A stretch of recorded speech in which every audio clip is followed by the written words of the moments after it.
So if I can just encourage you all to take your seats. Welcome again. Thank you.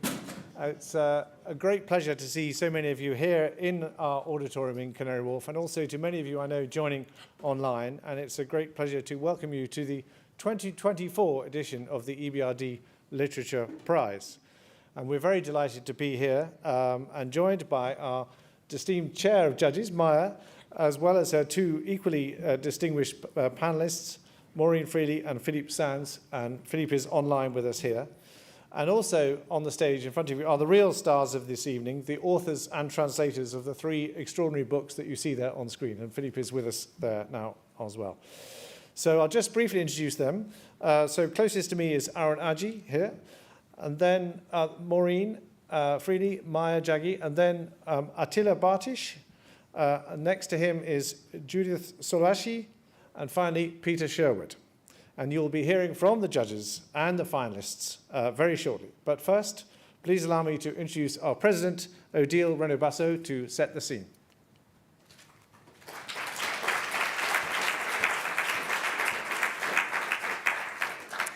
Thank you, Edward, and good evening for everyone. I'm very pleased to be here and reveal the winner of the prize, of this year's prize. Not quite yet, but quite soon. And this prize now is in its 7th year, and it celebrates a rich and very diverse creativity of the regions where as a bank, we operate. It helps bring literature from 3 different continents to global readership. And it also provides the opportunity for our staff not only to think about projects, impact, finance, and whatever activity in the bank, but also to discover more about the heritage and the culture of the places where we invest. And I believe this is very important also for us and for our staff to have this depth understanding and of the culture, and this accessing into literature is the best way you can do. You can get it.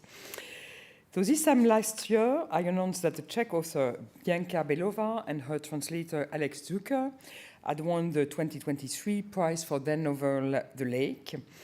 We were also delighted to bring them to the UK again earlier this year, for an EBRD Literature Prize panel at the Oxford Literary Festival. Bianca partly drew inspiration for The Lake from the devastation of the Aral Sea between Kazakhstan and Uzbekistan, which are 2 of our EBRD countries of operation. And as I was saying, literature helps us explore and gain insight into real-world events in a different way to history and news reporting. And I think that this year, the 3 final works are really good, very prime examples of that. The approach of all 3 to exploring the legacy of the past and its impact on society and the individuals are very striking. I really urge you to read them. The books are, and you see that on the screen, The End, Barcode, originally written in Hungarian, and The Wounded Age and Eastern Tales, written in Turkish. They have all been beautifully translated into English, and I'm looking forward to hearing from both the authors and the translators about their work. First, allow me to thank the EBRD shareholders, some of whom are with us today here, for funding the bank's community initiative, which is a sponsor of this literature prize. May I also express deep appreciation to our judges. We are so grateful for your knowledge, your dedication, and indeed your stamina in selecting first the shortlist, then the finalists, and now the winners. On behalf of the EBRD and lovers of literature everywhere, our sincere thanks. Thank you very much, and looking forward to hear from them.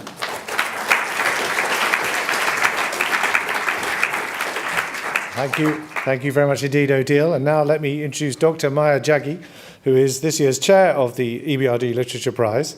Maya, as many of you will know, is an award-winning critic, cultural journalist and artistic director. She has worked for the FT Weekend and Guardian Review for, I think, over a decade.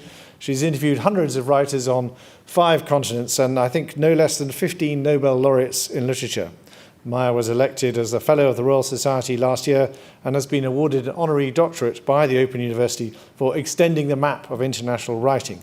And in our own EBRD region, she was a resident at the Writers' House in Georgia and a founding director of the programme of Georgian Literature and Culture at the Oxford Literary Festival, with whom we were very happy to partner this year. So Maya, please allow me to hand over to you. Thank you, Edward. And thank you, everyone, for coming. Modern according to Orhan Pamuk, the Turkish Nobel laureate whose Knights of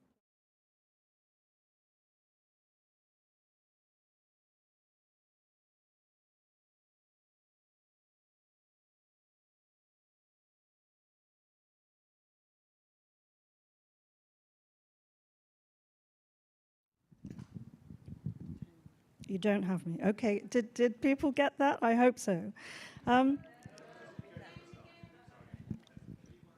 Okay.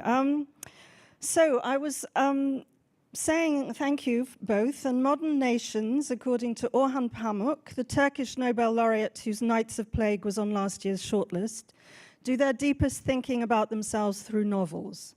Beyond crucial metrics of development and well-being, fiction can explore and illuminate people's most profound fears and wounds, their dreams and desires, revealing not only how they see themselves and their world, but also what we have in common. The EBRD Literature Prize, bestowed since 2018, is unique. It stands out from all the book awards I've judged before, from the Dublin Impact to the Man Asian in Hong Kong. And it grew under my predecessors, Toby Lichtig and Rosie Goldsmith, from the seed of an idea by Susan Curtis of Istros Books. Its format follows that of the Independent Foreign Fiction Prize, which pioneered the principle of rewarding novelists and translators equally, a model later imitated by the International Booker Prize. Yet the peculiar geography of this prize, its focus on regions of Europe, Asia, and Africa in transition, often contending with troubled pasts and present-day conflicts, poses challenges to fiction writers that spur formal experimentation. Judging from my reading over the past 2 years, those experiments can lead to breathtaking literary innovation. The 6 past winners have been outstanding works of Turkish, Uzbek, Lithuanian, Polish, Ukrainian, and Czech fiction that sometimes echo each other.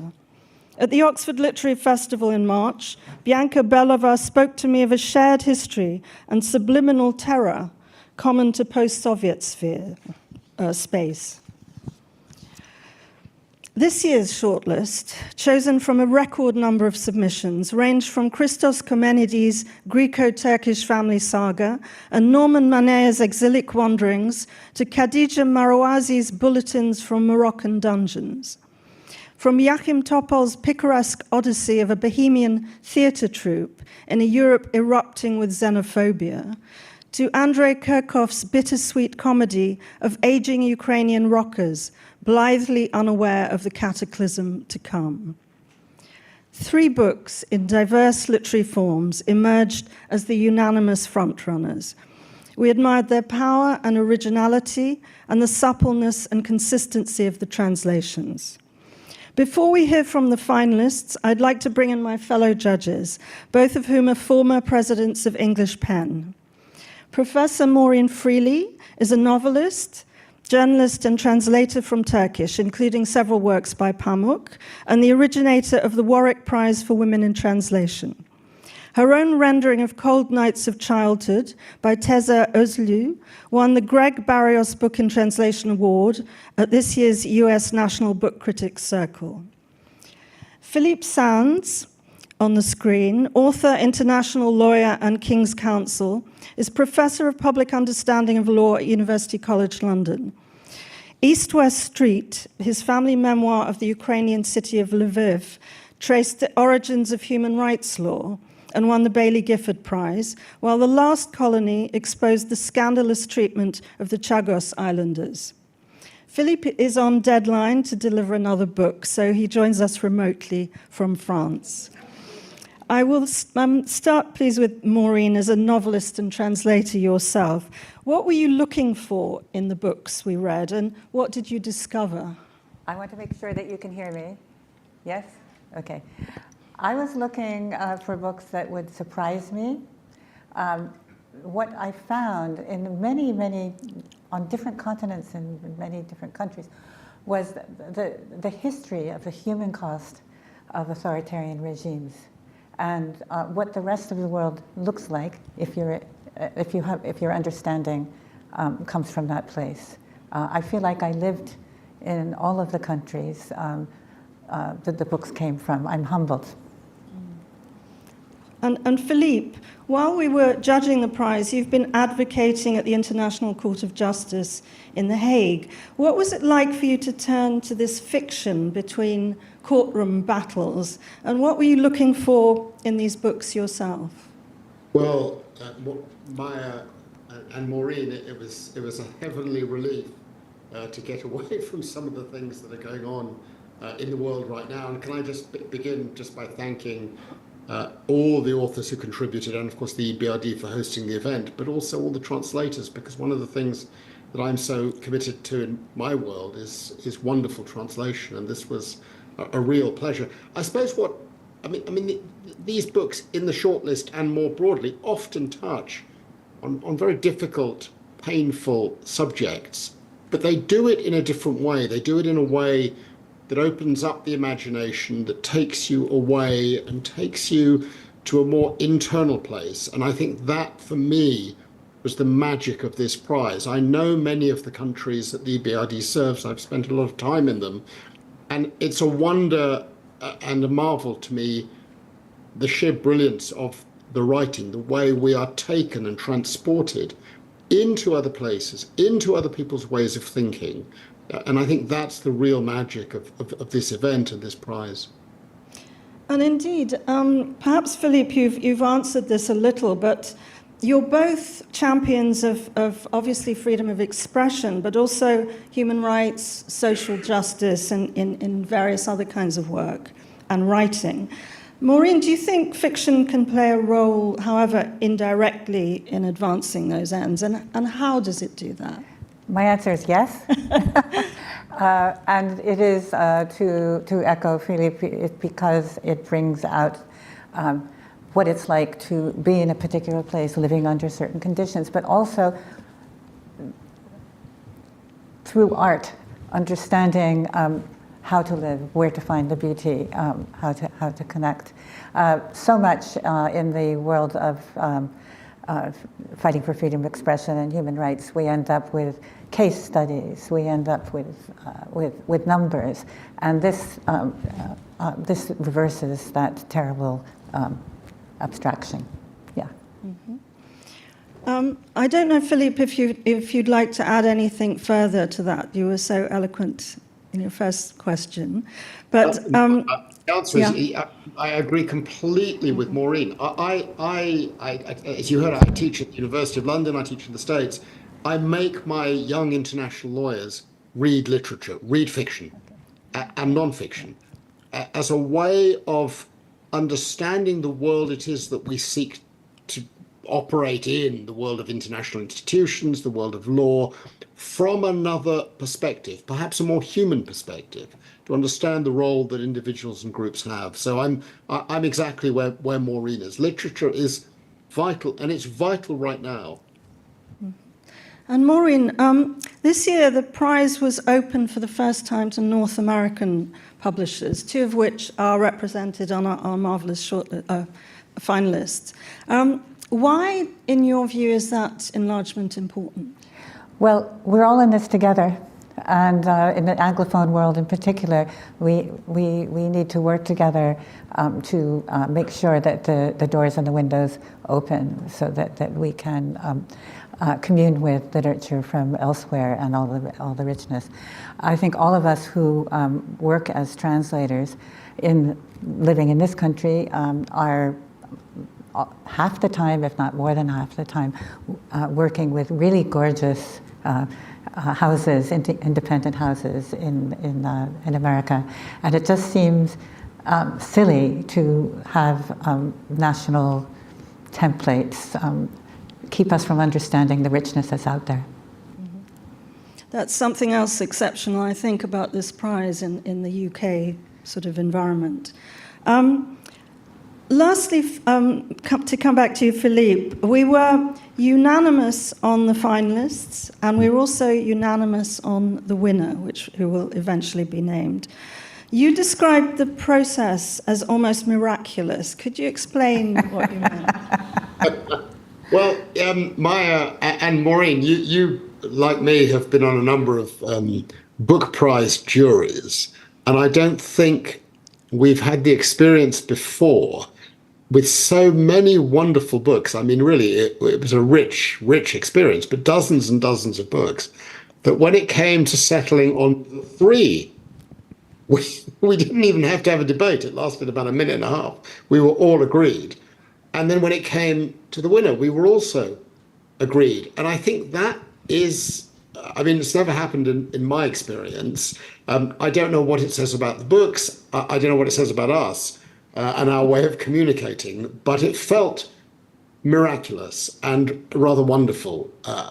And it was a real privilege to serve on this committee, not just for that reason, but for the deliberations we had earlier on, because people should understand this was quite a lengthy process. We start with a sort of very large list of books, and we have to slowly whittle it down. And the early days took longer, but it was a joy to work together with you. I want to thank you both. Well, I'd like to second that for both of you. Thank you both. And now for the finalists.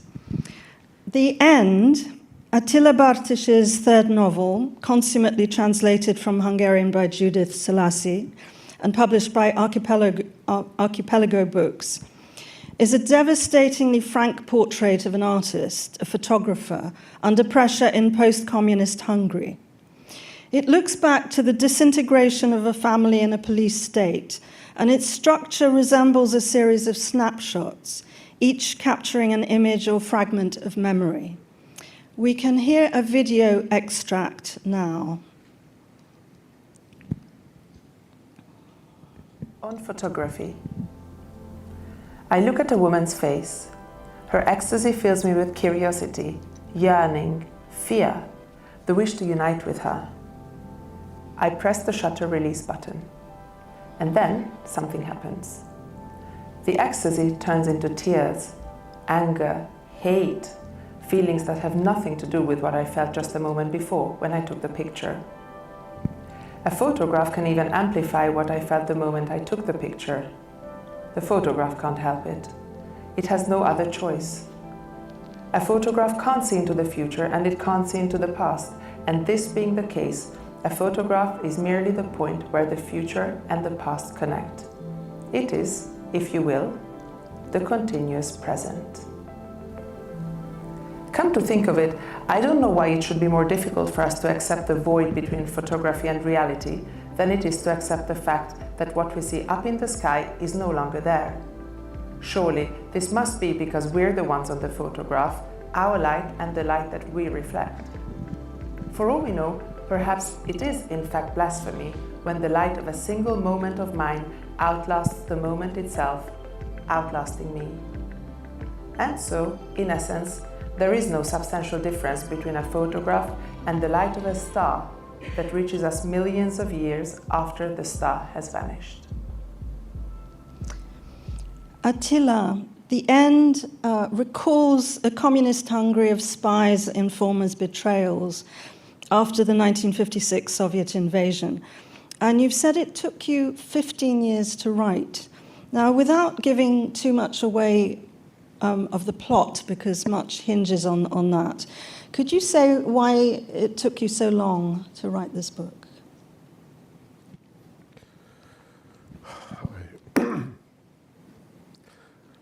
I will try to answer, but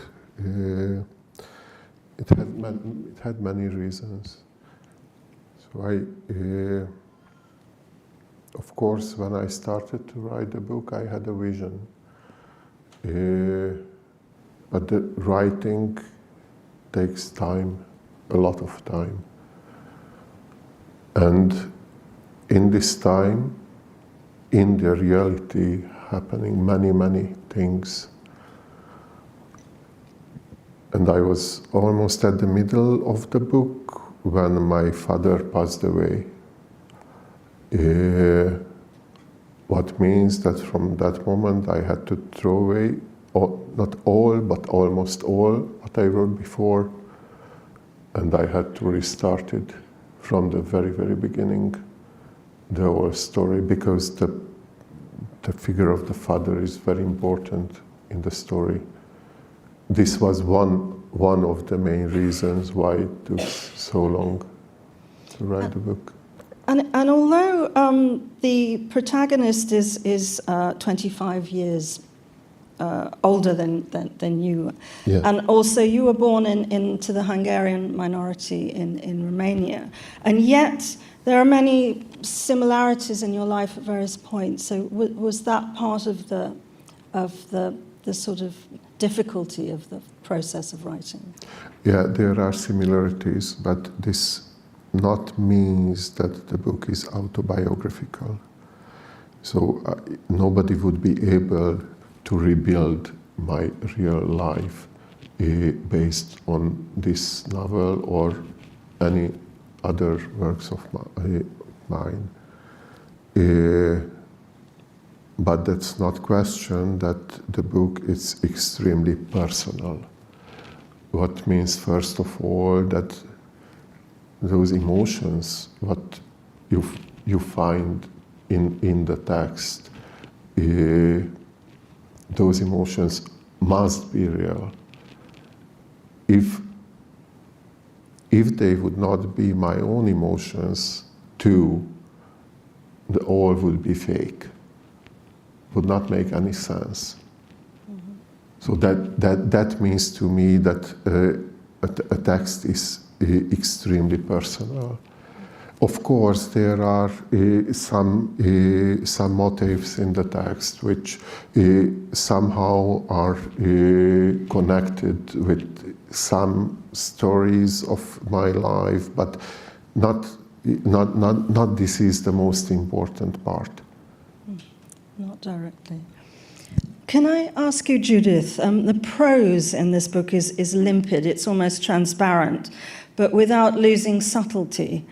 And some of the Hungarians you've translated, Peter Esterházy, Peter Nadas, are known for more dense and complex prose. So I wondered what your approach was to translating this book. When I first read the book, I said, God, thank you so much. After so many years, don't laugh. After so many years, I finally have an assignment that'll be a breeze. And I sat down, I started getting acquainted with the prose, the meat of the prose, the smell of the prose, the color of the prose. And I still thought, oh, it's not too difficult, not too difficult. And then I realized, well, I studied ballet many, many years ago, and also jazz ballet. And I realized I was in a predicament, because after translating a very different kind of prose, which is more like ballet, and suddenly I had to switch to jazz ballet, Mr. Bartish is a photographer, as we know, and I realized that from now on I have to forget how I've been translating certain kind of prose for many years, and I will have to keep in mind that I am translating short sentences, just like snapshots, and they have to be in black and white. But the whole point is that what was really difficult, just one more thing, since you asked, was not to simplify either the prose or the content of the book. Okay, I can put this very simply, last sentence or two. I think the job of a translator, the one and only truly important job, is to make sure that the magic is not lost, okay? A certain content, which is not dictionary content, who cares about dictionary content, you know? But certain extra content, which only adds up from the entirety of the text, and which also includes the author, the person writing it, that mustn't be lost. So it's a challenge, I must say, but I enjoyed it tremendously. So thank you, Bartish, Odile. Thank you. Really, And truly. I think that's a good point to hand over to Maureen, who is going to speak about the Wounded Age. So the great Philippe is unable to travel to join us. I imagine he's here in spirit, and we are very honored to have his translator, Aaron Jaggi, with us. Let's begin by hearing an extract from The Wounded Age.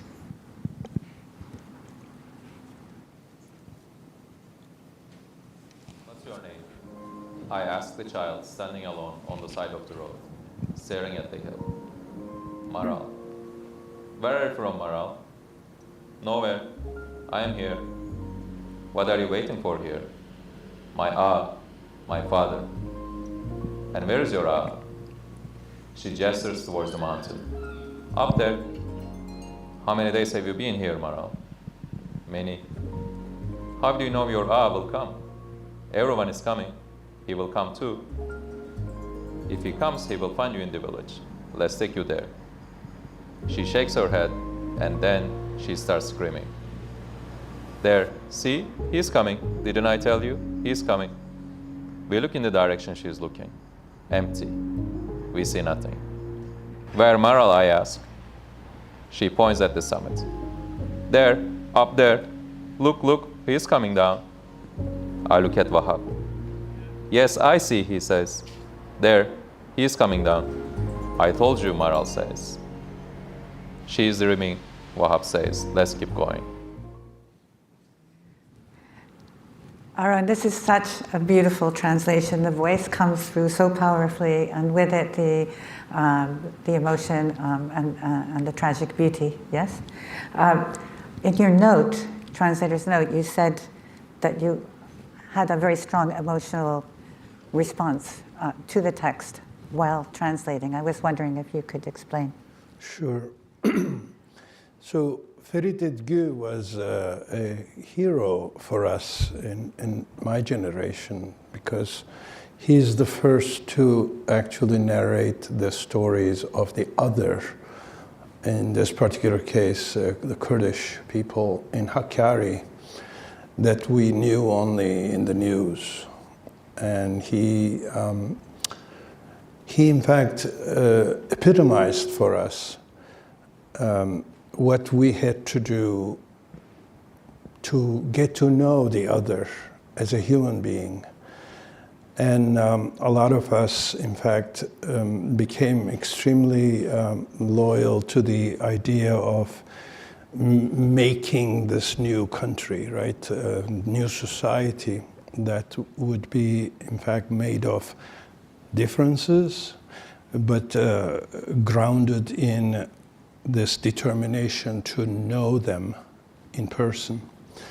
So when I came to translating this, I had to put everything aside, because Philippe's style is called by a critic as photobiography. That is, every emotion has to be conveyed with photographic precision. So I could not put myself in the language, even though the language deeply moved me every time I read it as a reader. So what I had to do was literally to translate what was on the page.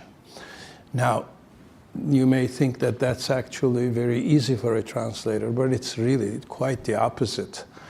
We struggle greatly with the interpretive event that reading is, and instead to sort of look at the sentences as if looking at photography and depicting the words in their stark clarity. And I decided to translate it very fast. That was sort of to resist the onslaught of emotions, which is very unusual because a book previously I translated had taken me 6 years to translate.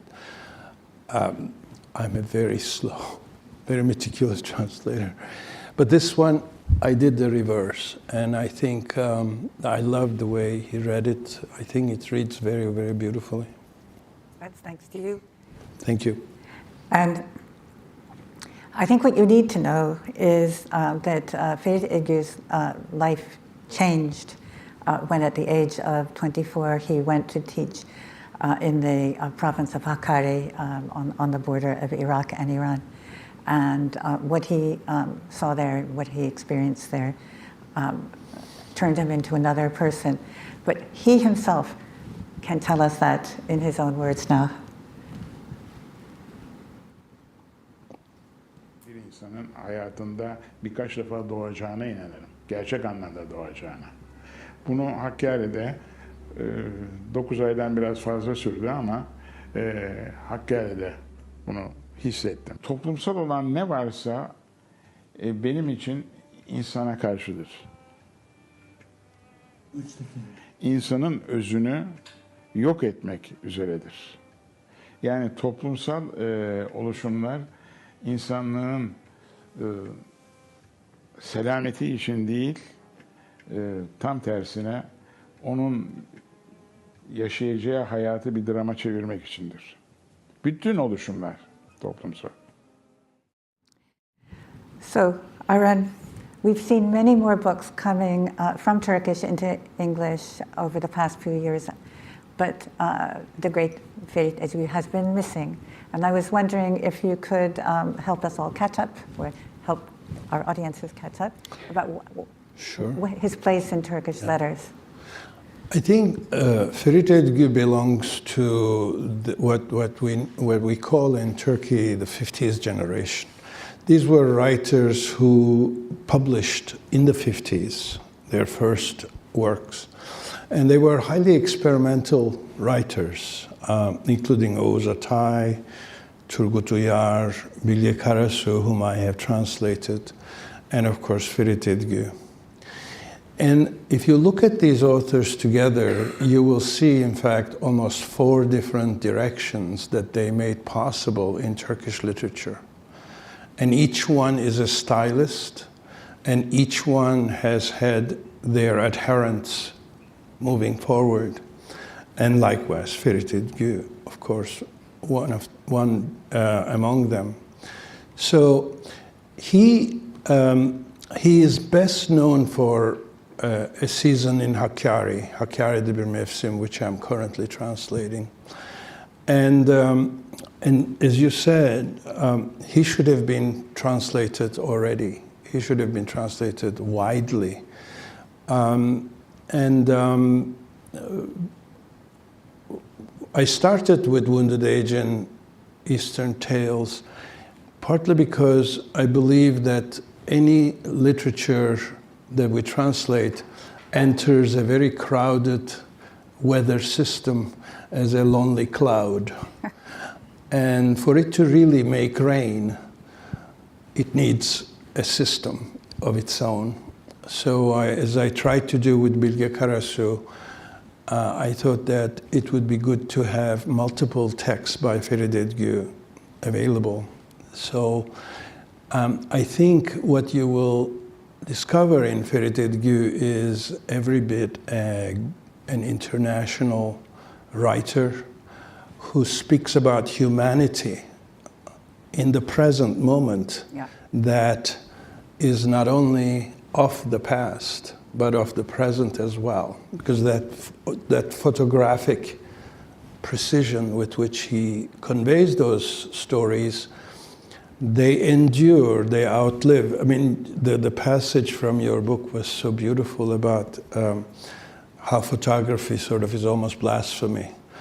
And indeed, in Ferideh Gu, when I read him today, I'm thinking about what's going on right now in all the war zones, where we tend to forget the humanity of the killed and the killers. And I think that the beauty of Edgu is in that very universal question, existential question. Thank you so much. Thank you, Maureen. And Aaron. We now move on to Barcode. Now, Christina Tóth is a celebrated Hungarian poet, and Barcode was her first short story collection. Superbly translated from the Hungarian by Peter Sherwood and published by Yantar Publishing, its ingeniously structured stories are linked by different kinds of lines and boundary crossing between childhood and maturity, goulash, communism and capitalism, life and death. We can hear an extract from Barcode, which is from the story outline map. We lay in the musty darkness of the summer cottage watching TV. There were pieces of woven fabric all around the bed. On the table, a black Coron vase and an ashtray with a condom wrapper in it. It was 32 degrees. We slathered each other in suntan lotion as we watched the TV. The General Secretary of the Hungarian Socialist Workers' Party, János Kádár, has died. Actually, I felt rather sorry for him. Sorry that I would no longer be hearing his name in the news bulletins. Sorry that the landscape of our childhood would soon disappear, that the crappery shack on Calvin Square had been demolished, and that entire blocks of houses were disappearing, that the streets twisted and turned in odd directions, that in the sequence of events some kind of curious, unbridgeable gap was being created. The first time we met, we were still able to sit in the crappery shack on Calvin Square, but it was demolished soon after. Gaps suddenly appeared in its bare but homely walls, and through the gaps a brighter but unknown and frightening world was revealed, one which we couldn't imagine ever having access to. I was angry at my parents, I was angry at my teachers, I was angry at the Skala Budapest department store, but somehow I wasn't angry at János Kádár, as if he had nothing to do with the uniform pullovers we all had to wear, or with everything going on in this country. János Kádár has died. Just a little more on my shoulder, yes, there, on the side. That's always where you burn most easily. Sadly, Christina cannot be here, but she was due to be here and had an unfortunate accident, so we wish her a swift recovery. But she sent us this message. Good evening from Budapest. I truly regret that I cannot be amongst you for this evening's event. My artist friend Kinga Rátonyi has traveled to London to represent me. However, let me tell you how proud I am to be a finalist for the EBRD Literature Prize. Thank you to the judges. Barcode was written in 2005 and published in the same year. It contains 15 stories, 15 women's voices that make up the book. In Barcode, it's not only the black lines that are patterned like embroidery, but also the intervals and pauses like in music. I would like to thank the translator Peter Sherwood for his great translation. I would also like to thank to the publisher Yantar, especially Michael Tate for the beautiful edition and for all his support. It's wonderful that you are all gathered this evening to celebrate literature with my colleagues, publishers and translators. I'm happy to have been with you briefly with this message. I wish you a lovely evening. Thank you. Now, Peter, this book looks at larger history, the 56 invasion of Hungary and the Kádár regime, through the prism of personal stories and from the perspective, as we've heard, of women. Like the author, these women grew up in 70s and 80s Hungary. So I wondered if you saw the narrators as the same woman at different times, or of childhood, of youth, or as different women, and whether that made a difference to the way you translated it. I don't have a strong view on either possibility. I think they both work, and because there's such quite a wide age range involved as well, I think this is part of the point of the book, really, that there are so many interwoven lines, grids and things in it. So no, it didn't affect my approach to the translation. I just, yeah. And also the magical allure of barcodes, which are seen as touchstones from the West, is counterpointed by things like homelessness in a country that's now part of Europe. What was your approach to translating also the poetic density of this book and the intricate structure, which you've mentioned, as well as its many echoes and ironies, which are almost something you expect more from poetry than from prose?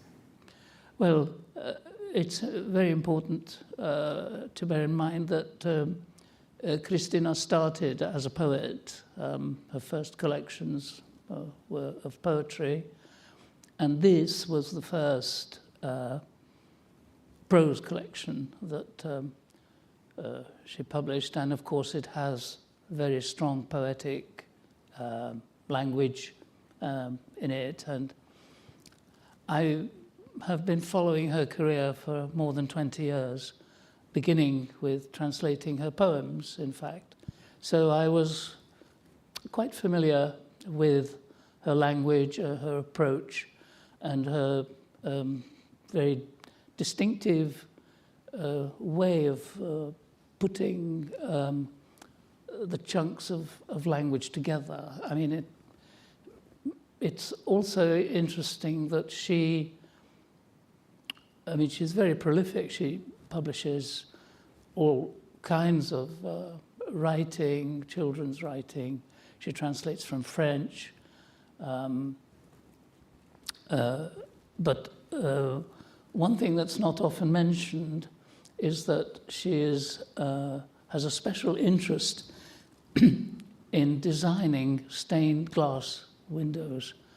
And I think there is some sort of parallel here between the way stained glass windows are put together and the way she has designed the stories, not only inside each story, but across the 15 stories. There are small motifs or ideas or phrases that keep turning up in unexpected ways, and this is only clear if you read all 15 with great attention. That's a recommendation in itself. I just wanted to ask you one thing. You yourself were born in Budapest, I believe, and your family left after 1956. Were your own family experiences in your mind at all as a translator? Were your experiences in your mind as a translator, as you're translating this work? For example, the fence in which a father has shrapnel in his chest from trying to flee across the border. And you dedicated this translation to the memory of your mother. It's what, sorry? To the memory of your mother. You dedicated the translation. Yes. So could you say a little about that?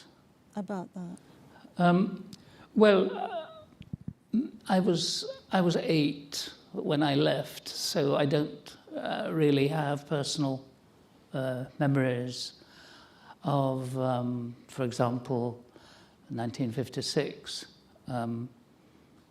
But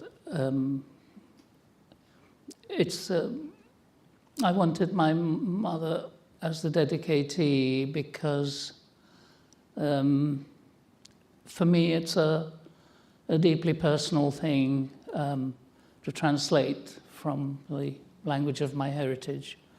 And that is really why she turns up there.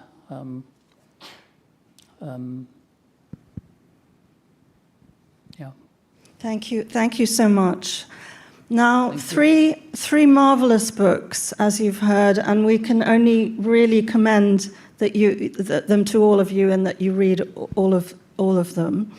But sadly, only one can win. So now back to Edward. Well, thank you very much to Maya, Maureen, and Philippe.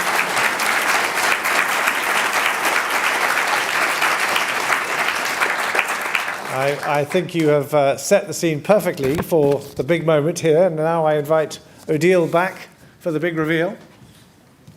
Even she doesn't know what's in the envelope. No, it's... So the winner of the EBRD Literature Prize 2024 is The End by Attila Bortis, translated by...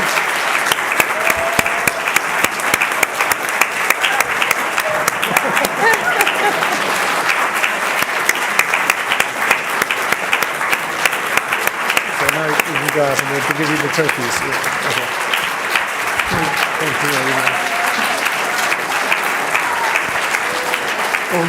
very much. Thank you very much. So very much. Thank you. I don't know if our winners would like to say anything, or just a word or two, not obligatory, but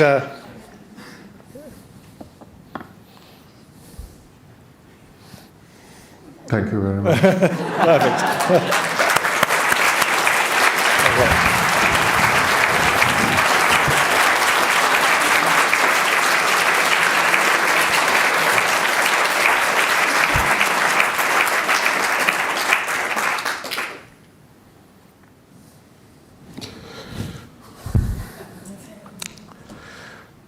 The truth is that I was thinking a little bit what to say if it will be the case.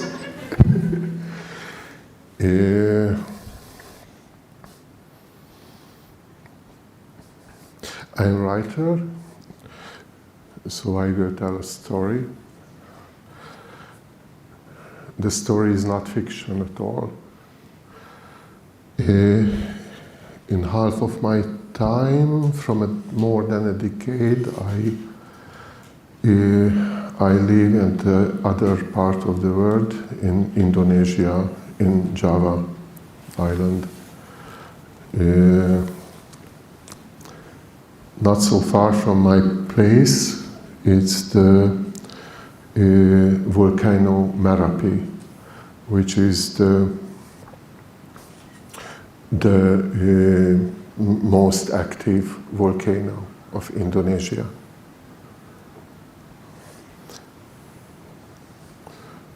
In 2010 was the last very big eruption.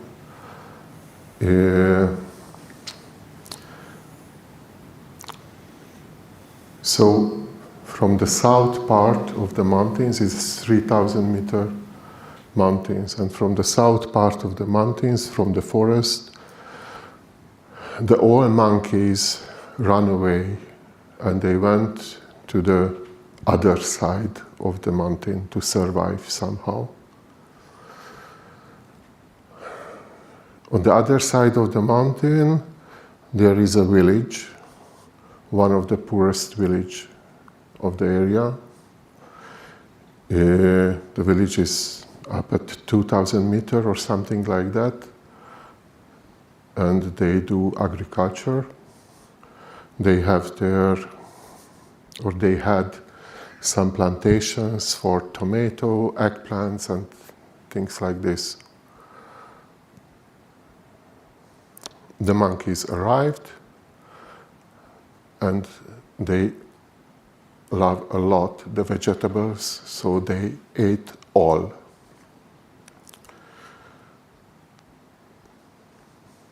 The most effective way to solve the problem, I think, it would be to kill the monkeys. This is the fastest, the easiest, and the cheapest. So the people in the village, they decided to change their profile.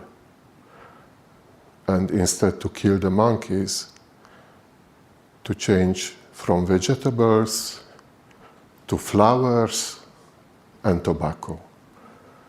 Because the monkeys will not eat the flowers and the tobacco. So there it was a way for everybody. Maybe the story has no point, but that's all.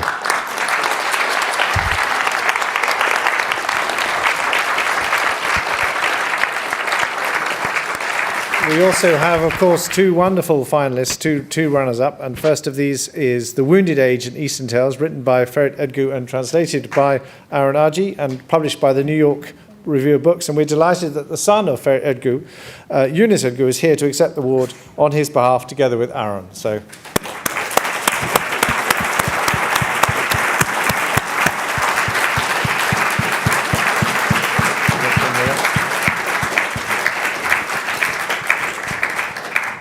And the other finalist is Barcode, written by Christina Tort and translated by Peter Sherwood, published by Yantar Publishing. And Christina's close friend, the Hungarian visual artist Kinga Ratoni, will accept the trophy here along with Peter.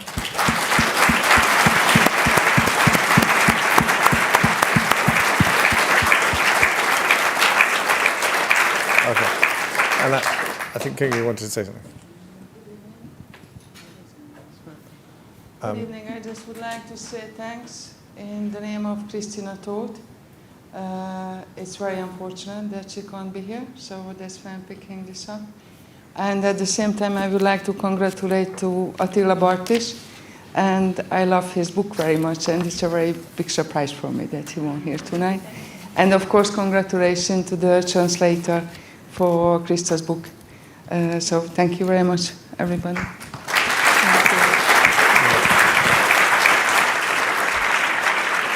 Thank you.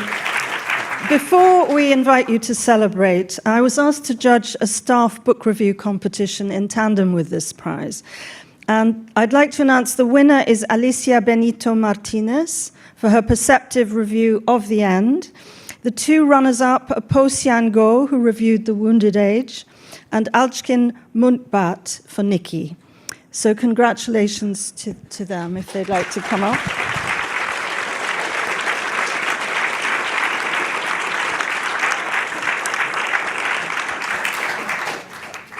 Well, their vouchers are here if they'd like to. Are you Alicia? Yes, thank you. Alicia? Congratulations indeed to Thank you. Thank you. Thank you very much. Well done. Congratulations. Thank you very much. And, May I just very briefly like to thank all of those staff at the bank who've worked on the prize, including Edward, Kate Powell, and Baigalmar Sanjav. And congratulations to the finalists and the winners. The End is a tour de force that saves its most heart-rending surprises till last. We hope that this translation will reach many more readers around the world thanks to this prize. Thank you.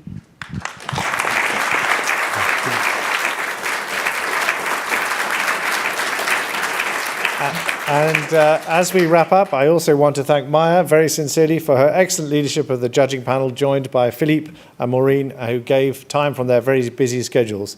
And I'm very happy to say that all three of these extraordinary books are actually available for you to purchase right outside this room here from the independent bookseller, the Word Bookshop. And the authors and translators have also very kindly agreed that they'll be available for signing. So I ask you finally to please show your appreciation for all of them here today and to join us outside for the reception. Thank you very much. Good night.